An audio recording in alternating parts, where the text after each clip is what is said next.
My name is Daniel Harris, and for 3 months, I've been married to a woman who's been trying to murder me. She doesn't know that I know. She doesn't realize I've been watching her poison my coffee, documenting every attempt on my life. It started on a Thursday in late September. I'd dragged myself home from Jason Engineering at 9:47 p.m. after a brutal deadline. Melissa met me at the door with unusual warmth, holding a steaming mug. "Coffee? It's almost 10 at night, Mel," I said, exhausted. "Just this once?" she pleaded. "We never talk anymore." That should have been my first warning. We'd become roommates with a marriage certificate, passing in hallways, eating silent dinners. 17 years reduced to polite strangers. The coffee tasted wrong, a lingering bitterness that didn't belong. "Did you change brands?" I asked. "Same as always," she assured me. She watched me drink with an intensity that made me uncomfortable, her green eyes tracking every sip. Halfway through the mug, my stomach churned. Dizziness followed. I blamed exhaustion, but my engineer's brain started cataloging patterns. This became our routine. Every night, she'd have coffee waiting. If I refused, she'd get wounded. "I'm trying to reconnect with you," she'd say, voice breaking. "Can't you see I'm trying?" So I drank it. Night after night, feeling progressively worse. Headaches became constant. My hands developed tremors I hid in my pockets. Colleagues asked if I was all right, but it was Melissa's behavior that triggered real alarms. Her hands shook when serving the coffee. She insisted on making it herself, getting angry if I entered the kitchen during preparation. Once I came home early and caught her quickly hiding something in the pantry, face flushed with panic. "You're home early," she'd said, voice too high. "Half day," I explained. "Thought we could do something together." "I haven't made your coffee yet," she responded, as if that was more important than time with her husband. 3 weeks into this new routine, I lay watching her sleep. In darkness, she looked like the woman I'd married. Soft features, relaxed, hand tucked under her pillow. But something had changed. The woman beside me had become a stranger wearing my wife's face. The coffee ritual grew more urgent. She'd watch me drink with barely concealed anticipation. When I mentioned feeling tired, her eyes would light up before arranging her face into concern. "Maybe you should update your will," she suggested one evening, rubbing my shoulders. "Just in case something happens. We're not getting younger." My symptoms worsened. Crushing headaches, trembling hands, constant nausea. Dr. Matthew Reynolds, her physician and our friend, prescribed medication that somehow made everything worse. "Matthew knows what he's doing," Melissa insisted when I questioned the prescriptions. The pattern was too consistent to ignore. Every night coffee. Every night illness. Every morning. Melissa asking how I felt with that strange anticipation in her voice. That night, staring at our bedroom ceiling while my stomach cramped and head pounded, I made a decision. Tomorrow, I'm going to find out what my wife is really doing in our kitchen when she thinks I'm not watching. I called in sick Friday morning. Melissa fussed over me with concern that would have been touching if I hadn't noticed her calculating eyes. "Maybe see Dr. Webb?" she suggested. "These headaches are getting worse." "Maybe," I mumbled, playing up my symptoms. By 8:30, I was at Electronics Emporium buying 4 HD cameras that streamed to my phone. "The sales kid showed me cloud storage setup. Nanny cams?" he asked with a knowing smile. "Something like that," I replied. Back home, I became a spy in my own house. First camera behind Melissa's ceramic rooster on the kitchen cabinet. Perfect angle on the coffee prep area. Second between cookbooks covering the pantry. Third in the living room's fake plant. Fourth in the hallway to track movements. Every placement required careful thought. My hands shook, not from illness but from the magnitude of investigating my wife like a criminal. Part of me hoped I'd find nothing. 3 days of surveillance showed normal life. Melissa cooking, watching Netflix, folding laundry. I watched these mundane moments on my phone during lunch breaks, feeling increasingly foolish. Day 4, Tuesday, changed everything. Motion alert at 4:03 p.m. Melissa shouldn't be home for another hour. I opened the app in the bathroom stall at work. She went straight to the pantry, reached behind the flour canister, and pulled out a small glass vial. My heart rate spiked. She took my favorite mug and began preparing coffee, but this wasn't normal. She measured white powder with a tiny spoon, adding it to the coffee with laboratory precision. She stirred methodically, then lifted the mug in a mock toast. Just a little more each day, and this nightmare will finally be over. I must have made a sound. Someone asked if I was okay. Fine, I managed. Just something I ate, but I wasn't fine. I was watching my wife of 17 years prepare to poison me. She continued talking to the mug. 6 more weeks, maybe 8 if you're stubborn. But you won't be. You're already getting weaker. God, I can't wait to be free. She said this casually, discussing my murder like a grocery list. I stayed in that stall 20 minutes, watching her finish preparation, wash the measuring spoon, hide the vial. She placed my mug by the coffee maker, ready to freshly brew when I arrived. The next 3 days, I watched the same ritual. Always 4:03 p.m., same vial, same measurements. Only her monologue changed. Wednesday, redecorating after I'm gone. Thursday, mentioning someone named Matthew and his patients. Friday, actually laughing while stirring, saying, "If only you knew your precious coffee was killing you." Each night, I pretended to drink that coffee. I'd developed a system. Take it to my office, pour it into the dying ficus tree. When I'd return the empty mug, Melissa would smile with such genuine-looking warmth. My symptoms improved once I stopped drinking poison. Headaches faded. Tremors disappeared. But I maintained the act, even exaggerating decline. I'd stumble, hold my head, mention dizziness. Each time, Melissa's eyes would light up before she'd arrange concern. "You look terrible," she said Friday night, and I could hear the hope in her voice. "Feel terrible," I lied back. "Maybe we should update your will this weekend," she suggested again. Just to be safe. The casualness, the calculation, it was breathtaking. This woman had shared my bed for 17 years. We'd exchanged vows, made love thousands of times. Now she was methodically murdering me. I had proof of what she was doing, but still didn't know why.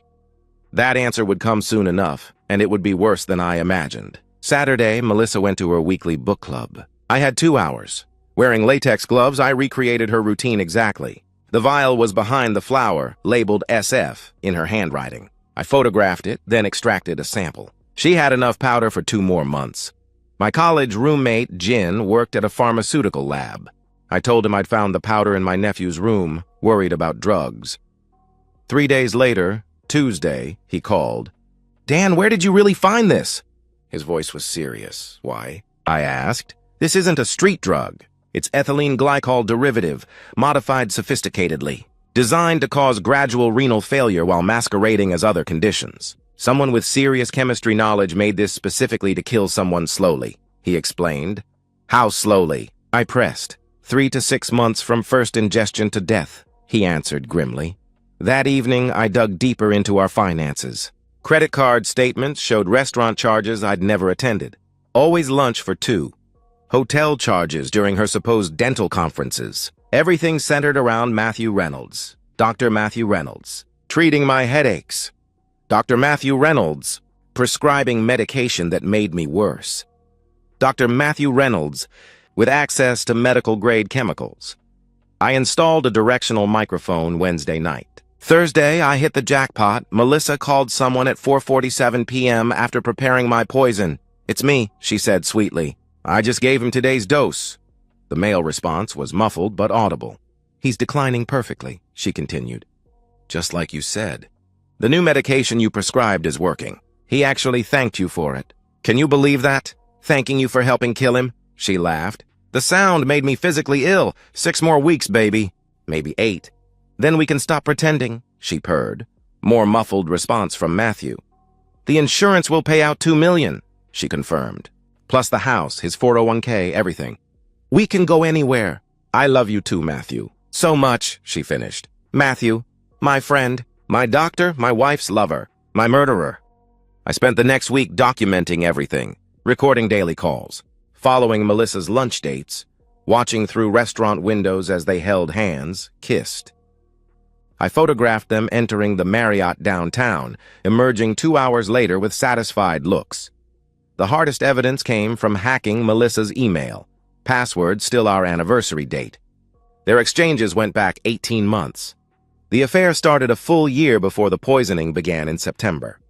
They'd been planning my murder for 6 months before the first dose. One email made me vomit.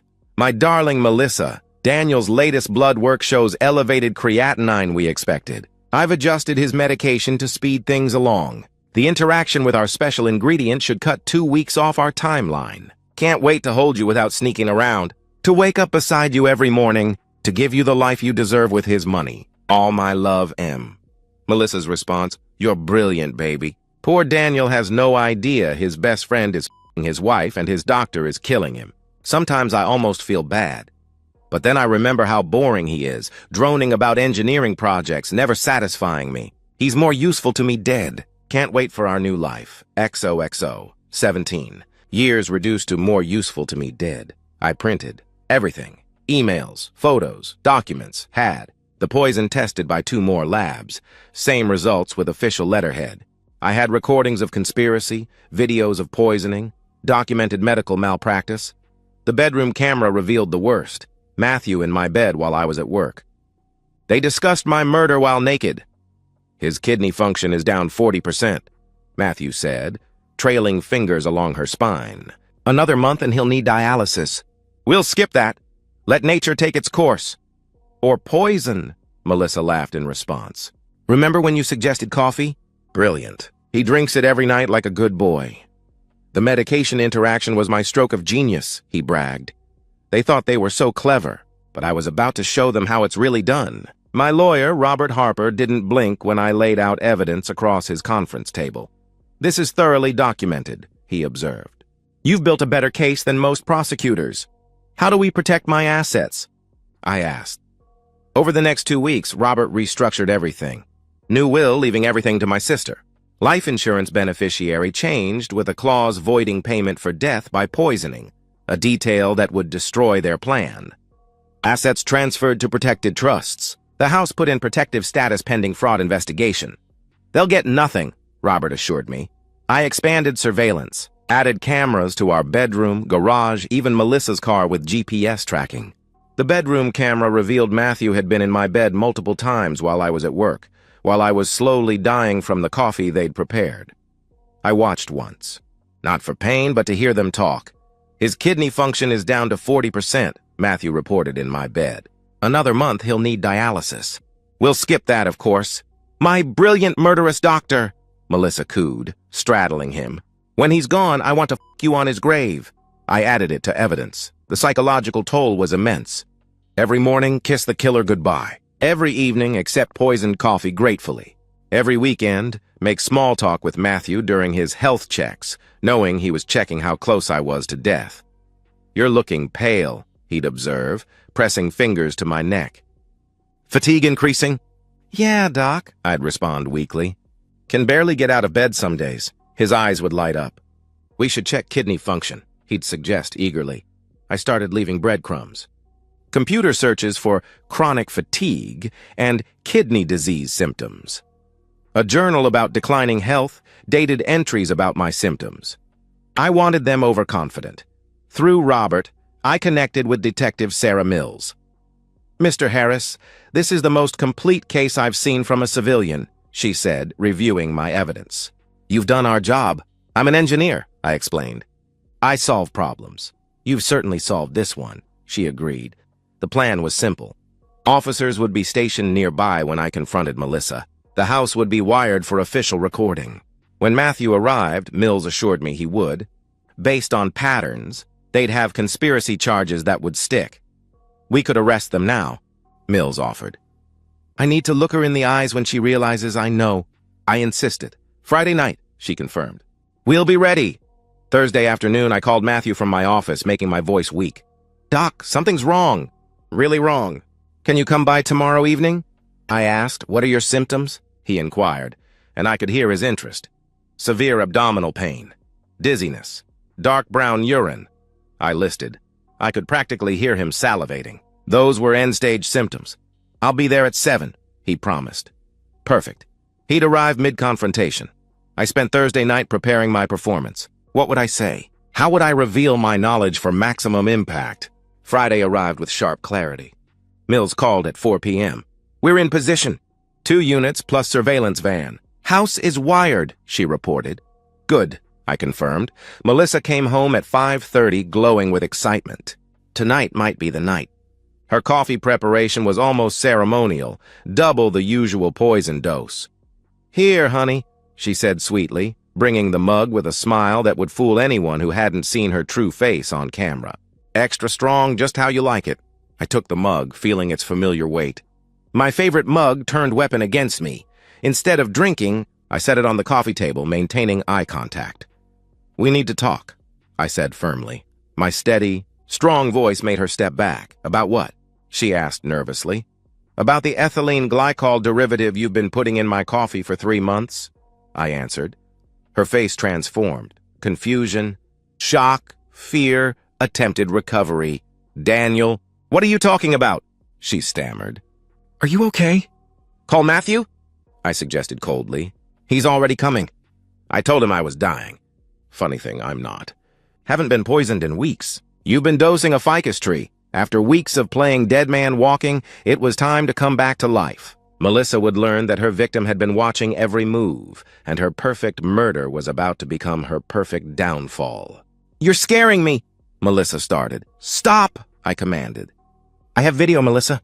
Every day, 4:03 p.m., you come home early. Get the vial from behind the flower. Measure poison. Stir it into my coffee while talking about freedom, your new life, waiting for me to die." Her legs gave out. She collapsed onto the couch. "How?" she whispered. "Cameras." "Everywhere," I revealed. "I have everything. Your poisoning ritual. Phone calls with Matthew. You two in our bed, discussing my murder while f***ing. "Daniel, please, I can explain," she begged. "Explain what?" I interrupted. "How you and my doctor conspired to kill me. How he designed poison to look like kidney disease. How he prescribed medication that made it worse. I have lab reports, Melissa. 3 independent labs confirming attempted murder." She started crying, but I'd seen her practice crying in the mirror. "It wasn't supposed to happen like this," she sobbed. I was unhappy. "You never paid attention." "So you decided to kill me?" I asked incredulously. "It wasn't my idea," she claimed desperately. "Matthew said it would be painless, that you'd just fade away." The front door opened. Matthew walked in using the key Melissa had given him. "Melissa, I got Daniel's call. Where is—" he started, then stopped, seeing me standing strong, Melissa crying, the untouched coffee. "Hello, Matthew," I greeted him, showing my phone's recording app. "We were discussing your murder conspiracy. Want to add anything?" His medical training kicked in, assess, analyze, respond. "But there was no treatment for being caught. Daniel, you're obviously having some episode," he tried. "Let me examine—" "The only thing you'll be examining is a jail cell," I cut him off.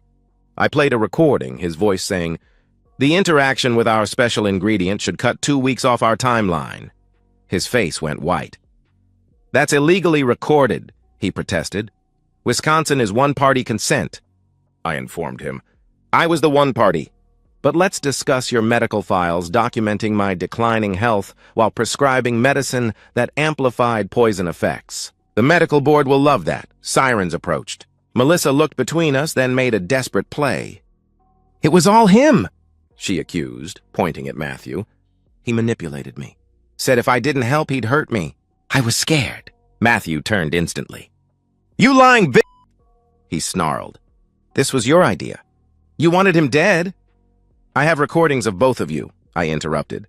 "Planning together, laughing about my death, discussing how to spend my life insurance. $2 million, wasn't it?" The sirens stopped outside. "About that insurance money," I continued. "I changed the beneficiary, added a poisoning exemption clause. Even if you'd succeeded, you'd have gotten nothing. The house? Protected trust. The 401k? Transferred. You killed me for nothing." Police entered with Detective Mills leading. "Melissa Harris, Matthew Reynolds," she announced. "You're under arrest for conspiracy to commit murder and attempted murder." As officers cuffed them, Melissa tried once more. "Daniel, please," she pleaded. 17 years. "Doesn't that mean anything?" "It did," I answered. "Until you decided I was worth more dead than alive." Matthew tried to bolt for the back door. An officer tackled him into our kitchen table, the same table where we'd shared dinners, where I'd considered him a friend. "You were my doctor," I said as they hauled him up. "I trusted you with my health. You used that trust to try killing me. You don't understand," he snarled back. "She was wasted on you. An engineer who talked about load-bearing walls. She needed someone who could appreciate, someone who'd kill for her? I finished. Mills handed me an evidence bag. I poured in the coffee, the last dose Melissa would ever prepare. Mr. Harris, we'll need your statement at the station, Mills said. Of course, I agreed. As they led them away, I delivered my final words. You wanted me dead so badly that you forgot I'm an engineer. I solve problems for a living and you two just became a problem I solved. Melissa turned back, mascara streaming. I loved you once, she said. No, I corrected. You loved what I could provide. There's a difference. The police cars pulled away with my wife and would-be murderer. I stood in my doorway, holding my favorite mug, now evidence, and felt something I hadn't experienced in months. Peace. 6 months later, I signed papers selling the house. The trials had been swift. Melissa's lawyer tried painting her as manipulated, but recordings destroyed that defense. The jury deliberated 2 hours. Guilty, 25 years. Matthew fought harder, hiring expensive lawyers claiming entrapment. But the modified ethylene glycol was too sophisticated. Only someone with advanced chemistry knowledge could have created it. The medical board revoked his license before trial ended. 20 years. During victim impact statements, I'd stood and spoken simply, trust is the foundation of marriage and medicine. They violated both. They turned love into weapon, healing into harm. I don't want revenge. I have justice. The divorce was uncontested. Melissa got nothing. No house, no money, no claim to our life together. Everything stayed mine, though everything felt hollow from 17 years with someone who'd seen me as a life insurance policy. Therapy helped. Dr. Renee Kaufman specialized in betrayal trauma. You survived something that would break most people, she told me. You didn't just survive. You fought back intelligently, legally. I wanted to live, I replied simply. Dating seemed impossible initially. How do you trust when the person who promised to love and cherish tried poisoning your coffee? I'd fled when one date suggested coffee after dinner. My sister Emma helped me pack. I never liked Melissa, she admitted. She was always performing, playing devoted wife instead of being one. Matthew wrote from prison, Daniel, I know you'll never forgive me, but it wasn't personal. Melissa and I fell in love. Love makes people do terrible things. I'm sorry for betraying your trust. I hope you find peace, not personal. Attempting murder wasn't personal. I laughed at the absurdity. Melissa never wrote. Her sister said she'd found religion in prison. I didn't care about her prayers. The new apartment had lake views. Floor-to-ceiling windows for healthy plants. No dying ficus trees. I bought an expensive espresso machine. Every morning I made perfect cappuccino, grinding beans fresh. Ritual, meditation, and reclamation combined. Tonight, exactly 6 months after the arrests, I sat watching sunset paint the lake amber. Coffee steamed in my hands that I'd made from beans I'd selected in my machine. Perfect taste, no bitterness except what the roast intended. Every morning I wake alive, I'm living the life they tried stealing. Every safe cup of coffee is victory. Every night I sleep secure. I know justice isn't just served. It's permanent. The nightmare really is over. And I'm still here to taste freedom, one perfect, untainted cup at a time. And that's the end of today's story. If you enjoyed it, please give this video a thumbs up and drop a comment below. Your support helps the algorithm push my content further. If you're new to the channel, don't forget to hit that subscribe button. It really helps me keep creating more stories for you. Thanks for watching, and I'll see you in the next one.